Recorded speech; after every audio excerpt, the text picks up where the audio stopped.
sous-traitants du secteur minier.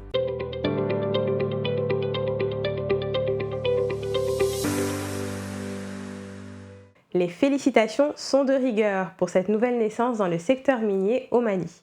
Un groupe d'investisseurs maliens se sont unis pour créer la S2M, la Société minière du Mali. TEMAC était présent lors de la première rencontre des actionnaires qui s'est tenue le 9 septembre dernier.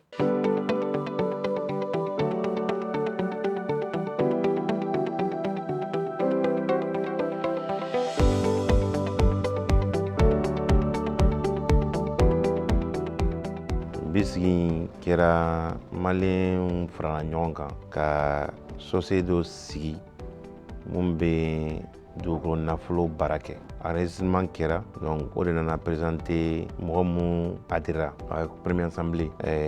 O sigikun tɛ dɔwɛrɛ k'a lajɛ depuis dɔgɔkun kelen sisan a daminɛna wara minnu sɔrɔla. An y'a ye k'a fɔ au moins $1,200,000 de sarala ani kɔ ni dɔgɔkun kelen kɔnɔ depuis a daminɛna.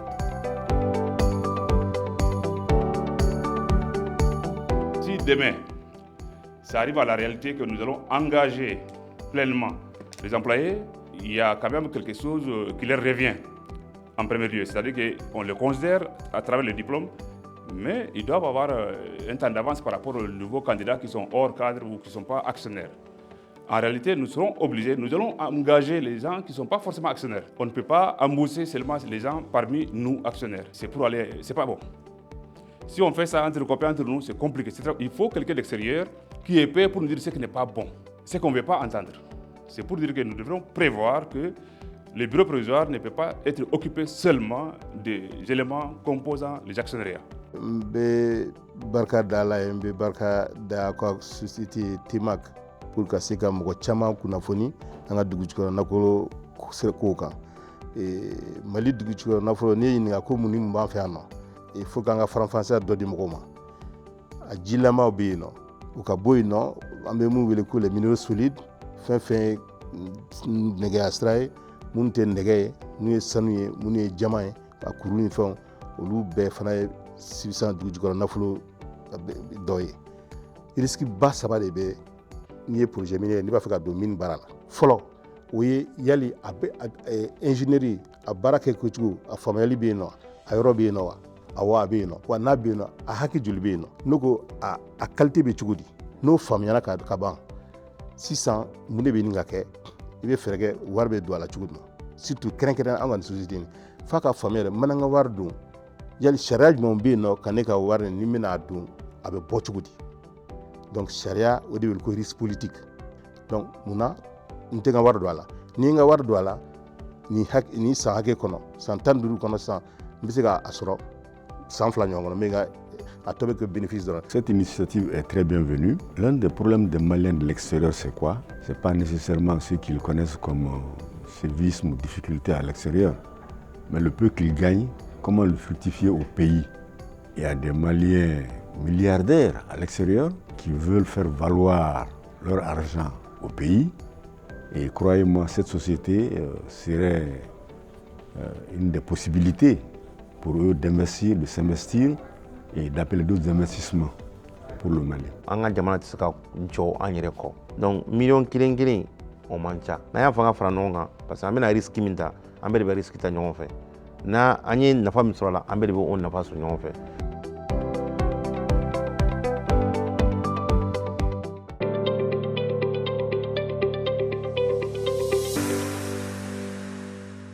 Barrick Gold poursuit son engagement en faveur du développement local et de la préservation de l'environnement.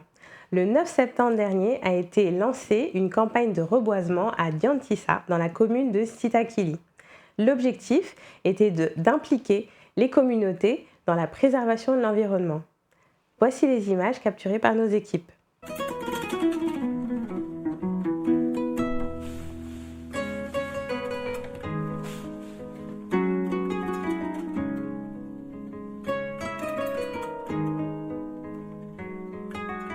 Songwara na an bɛ ka reboisement de kɛ Yirituru Diantissa dugu kɔnɔna la initié par société complexe Lulo ani Ngungoto.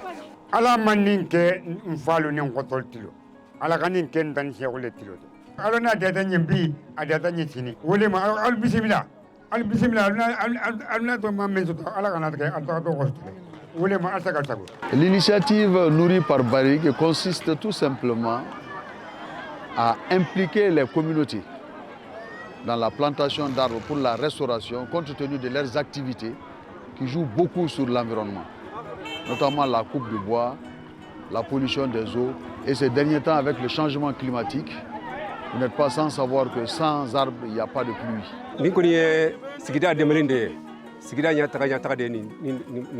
Parce que ne jateminɛ kɛ an bɛ waati min na yiriw bɛɛ tigɛlen don donc o jalen don donc ni mɔgɔ min b'a fɛ ji ka sabati ji ka sigi faut que yiri ka k'a sanfɛ donc ni yiri turu la donc i n'a fɔ min bɔra yen dɔrɔn ale b'olu remplacer miiriya min don miiriya ɲumanba de don a bɛ jamana taga ɲɛfɛ sigida taga ɲɛfɛ. Au total, ces 1000 plans qui seront mis en place, ces 1000 plans sont composés par 30 espèces, par 30 essences différentes qui sont en voie de disparition dans la contrée.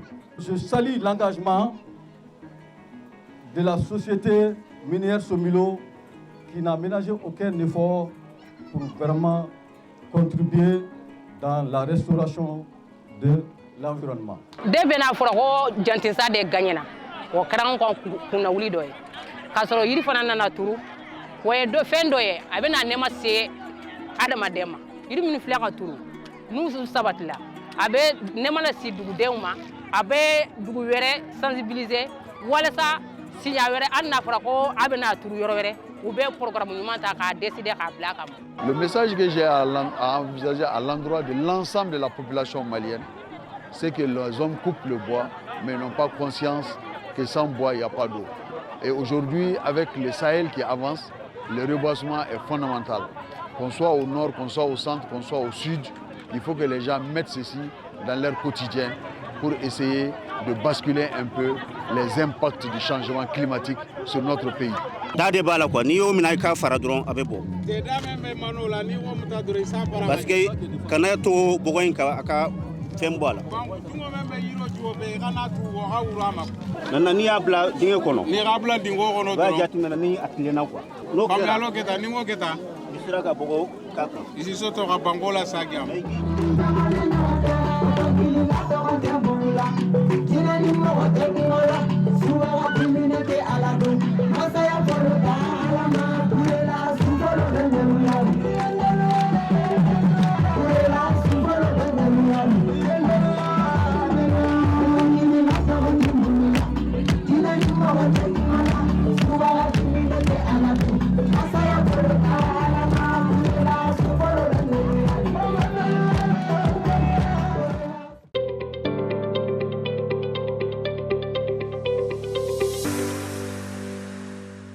La valorisation du contenu local passe par l'investissement des Maliens de l'intérieur mais aussi de l'extérieur.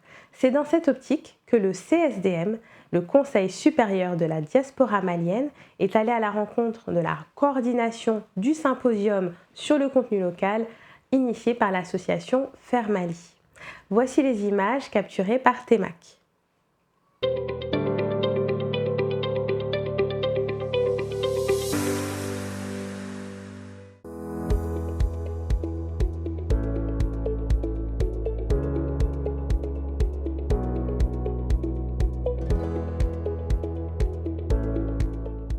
Le Conseil supérieur de la diaspora malienne, c'est un organe extrêmement important dans la stratégie que nous voulons vraiment mettre en place, notamment avec la mise en place d'un groupement qui va former tous les acteurs de la sous-traitance au Mali.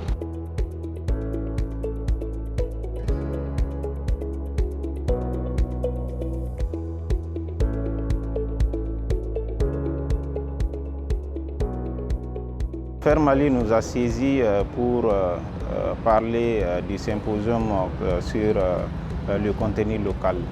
Et c'est une initiative salutaire pour le CSDM et l'ensemble de la diaspora qui vise surtout à mettre en valeur les potentialités pour les Maliens de l'intérieur, tout comme ceux établis à l'extérieur, à s'investir pour la mise en valeur des ressources que notre pays regorge, surtout à travers l'exploitation de ces ressources. Pour répondre aux attentes des Maliens, l'ACPM Mali s'est inscrit dans une logique de formation et d'accompagnement des fournisseurs locaux.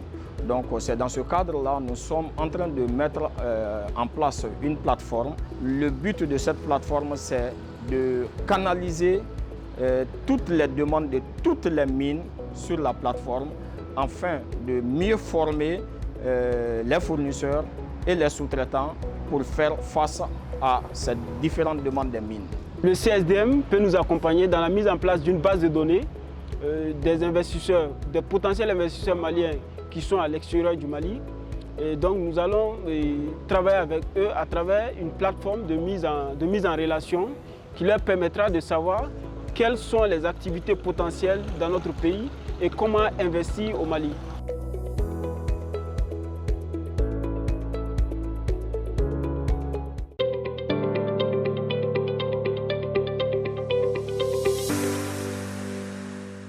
La loi relative au contenu local a été promulguée le mois dernier par son Excellence Assimi Goïta, notre président. C'est dans le sillage de cette loi que le ministre des Mines a reçu les sous-traitants du secteur minier malien pour discuter des tenants et aboutissants de cette loi. TEMAC était présent et nous vous présentons le grand format.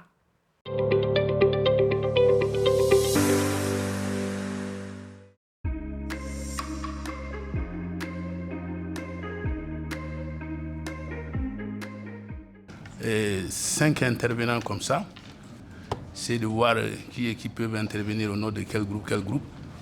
5, et on va faire appel au ministre. Nous avons souhaité vous rencontrer aujourd'hui pour faire connaissance.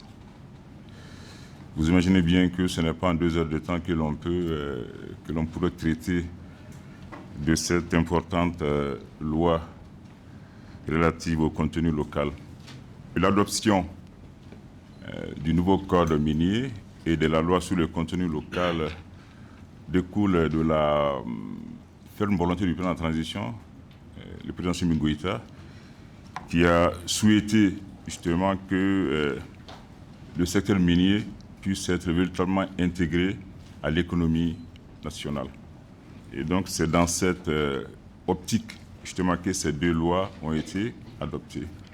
Nous savons que quand on parle de contenu local, il s'agit donc de faire en sorte que justement les nationaux, pour ce qui concerne l'emploi, que les entreprises nationales, que les produits de fabrication nationale et aussi que les communautés locales puissent avoir la priorité dans toutes les activités minières. Et, Monsieur le ministre, merci pour votre temps. Et nous, on a quelques questions.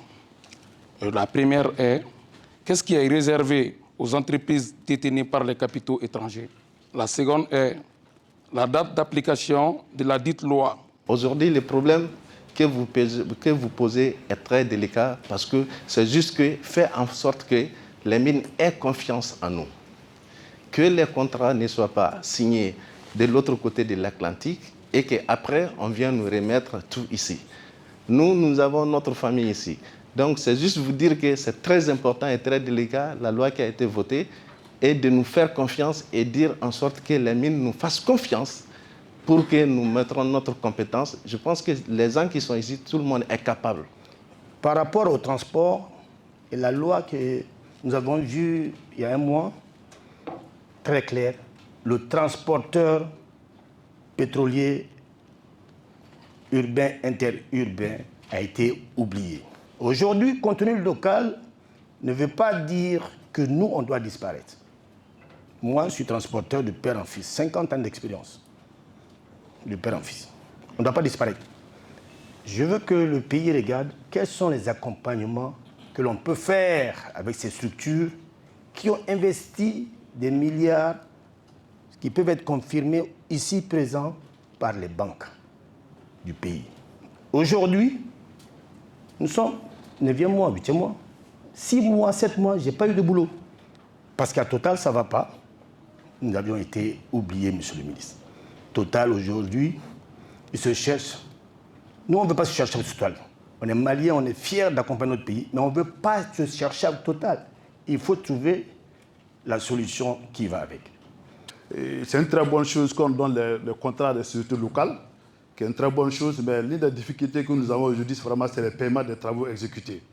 Vous avez un contrat, tout le monde sait que vous avez le contrat, mais après que vous ayez exécuté les travaux, maintenant, on a vraiment du mal à triper. Aujourd'hui, nous sommes à Morula, beaucoup de gens le savent, on a beaucoup de difficultés.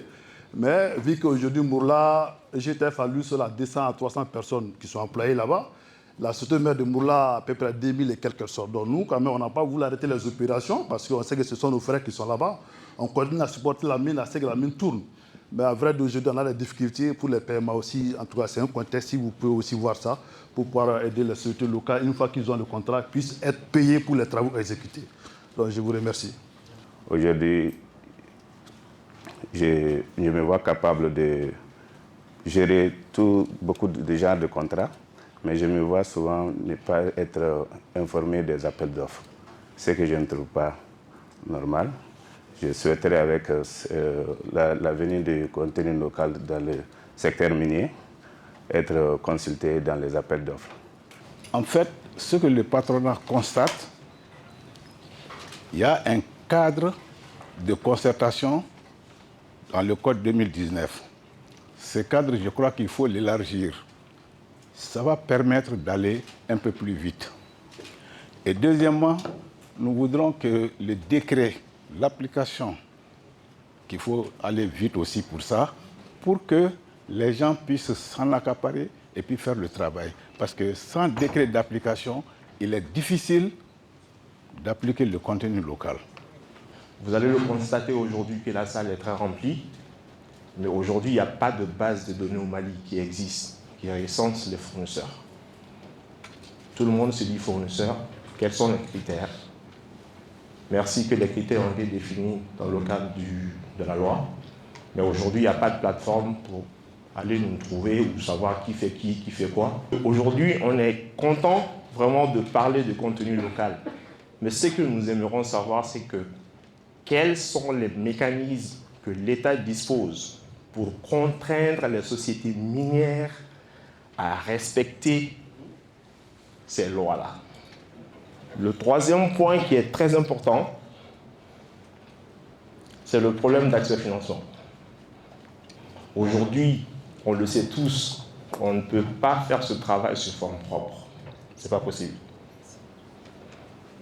On a beau être une grande entreprise, on ne peut pas faire ce travail sur forme propre. Donc, dans le cadre du contenu local, il faut que l'État puisse aussi mettre des mécanismes pour contraindre les institutions financières à accompagner les entreprises locales. Nous, on a déjà commencé à travailler sur le contenu local. Le premier point de l'objectif, ça c'est créer une plateforme pour recueillir toutes les demandes de toutes les mines, sans exception, y compris les sous-traitants. Il faut que toutes ces demandes viennent sur une plateforme et que tout le monde puisse avoir c'est-à-dire la visibilité sur toutes les demandes. Maintenant, le deuxième point, établir une liste de tous les fournisseurs par catégorie, par métier, par compétence et par capacité. Maintenant, le troisième point, dégager une liste de tous les fournisseurs qui ont des représentants ici au Mali. Et nous aimerions savoir concrètement, avec cette nouvelle loi, comment le ministère compte promouvoir le genre dans ce secteur. Quand je parle du genre, je parle des femmes à tous les niveaux. Les femmes employées, les femmes entreprenantes, les femmes à tous les niveaux vraiment, même dans les milieux ruraux. Et réellement, on aimerait savoir comment ce contenu local va nous aider à exceller dans ce secteur. Donc, je vais tenter de répondre aux différentes questions qui ont été soulevées ici. Je crois que la loi sur le contenu local nous dit qu'une société nationale, c'est une société qui est détenue à 51% par des nationaux. Je crois qu'au cas où toute l'activité ne peut pas être exercée par cette société nationale, il va de soi que vraiment l'offre puisse être exécutée par une société étrangère. Donc certains également ont demandé la date d'application de la loi. Donc cette loi a été promulguée le 29 août 2023. Donc elle rentre déjà en vigueur, mais pour le moment on a des difficultés d'application parce que les décrets d'application ne sont pas encore pris. Donc très très rapidement nous sommes en train d'élaborer, nous avons élaboré ces décrets, on est en train de travailler là-dessus. Par rapport au transport, quand même, il y a eu beaucoup d'interventions. Je pourrais me faire compléter par mon secrétaire général. Je crois que le transport, nous l'avons inclus dans le groupe il a fait le transport par rapport aux hydrocarbures. L'idée que nous avons eue par rapport à ce contenu local, quand on va au niveau des annexes, il y a fourniture de carburant, de produits pétroliers et carburants, où il est compris, le transport est compris. Parce que nous avons vu que généralement, les mêmes sociétés qui fournissent les carburants, c'est les mêmes sociétés qui font le transport.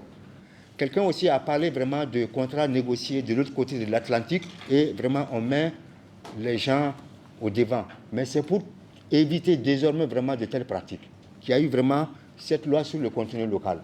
C'est pour que vraiment des contrats ne soient pas signés de l'autre côté et que les gens soient mis devant le fait accompli. Donc, je reviens à mon ami Konaté, l'association des commerçants prestataires du secteur minier. Donc, on revient également sur la mise en place d'une base de données, qui est quand même la clé de tout, le début vraiment de toute mesure d'accompagnement. Donc, établir une liste, dégager la liste des fournisseurs par catégorie. Je crois qu'on va travailler sur ça et ça va être également un rôle très très important du secrétariat permanent qui sera mis sur place. Également, le problème d'information a été posé. Peut-être que je profite de l'occasion pour parler du problème de base de données. Je me rappelle d'ailleurs en 2016, quand on a fait les états généraux sur le secteur minier, le problème il a été beaucoup débattu. C'est le même Diakité qui était là. Je crois que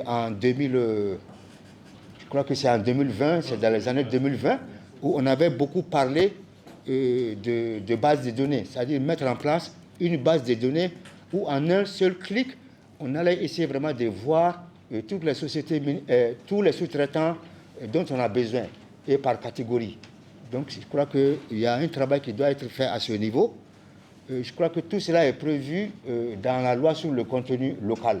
Parce que le secrétariat, un des rôles du secrétariat, c'est cela de mettre une base sur place. Désormais, il va y avoir un portail, c'est-à-dire une plateforme sur laquelle tous les besoins des mines seront exprimés. Également, la structuration vraiment entre les différentes entreprises. Comme il a dit, les entreprises sont très très différentes. Ce n'est pas des mêmes catégories, c'est de grandes tailles vraiment à des tailles très très petites. Donc on ne peut pas mettre toutes ces entreprises ensemble. Donc il faudrait que, je crois qu'au moment de la création de la base de données, tous ces aspects pourront être réglés. Donc la Profem qui a parlé des problèmes d'accompagnement, cela est réel. Nous avons une expérience de 30 ans, dans l'activité minière. Mais je crois que les mesures d'accompagnement n'ont pas suivi. Je me rappelle également qu'en 2016, on avait convié l'APPBF, le représentant des banques, pour venir échanger avec eux quelles mesures d'accompagnement elles pouvaient nous proposer par rapport au secteur minier. Ça avait posé beaucoup de problèmes. Je crois qu'on n'en a pas beaucoup l'habitude, parce qu'il n'y a pas beaucoup de banques d'investissement au Mali. Je crois qu'avec cette loi, je crois qu'on doit changer vraiment la pratique, la donne à ce niveau. Comme il a dit, il peut y avoir des gros contrats et on peut avoir besoin vraiment de financement. Et ça ne peut être qu'à travers les banques. Donc, je crois que cela est une problématique. Peut-être que ça va ressortir dans la priorité d'accompagnement que nous allons soumettre à Monsieur le ministre. Donc, pour le décret d'application, nous veillerons à ce que la partie JAR soit intégrée. C'est ce qu'on a prévu dès le départ. Donc, pour le moment, c'est vraiment global, le contenu local. Et quand on va arriver dans l'application, dans les textes d'application de la loi, on va y veiller à ce que le JAR soit pris en compte. Donc, notez bien que, voilà, en tant que point focal, j'ai la liste qui est là. Vous remercie encore d'avoir répondu à notre invitation. Donc vraiment, notre objectif, c'est de vous dire, d'être convaincu d'une chose. Nous sommes là, au département. Nous avons reçu cette mission depuis haute autorité. Je l'ai dit dès le départ, c'est la volonté ferme du président de la transition. Et c'est cette mission que j'ai reçue. Faire en sorte, justement, que les nationaux en bénéficient. Donc, c'est vous dire que nous sommes là pour vous accompagner. Il y a une parole qui est devenue triviale aujourd'hui, tellement elle est répétée, peut-être même galvaudée. Mais je ne peux pas m'empêcher de la répéter.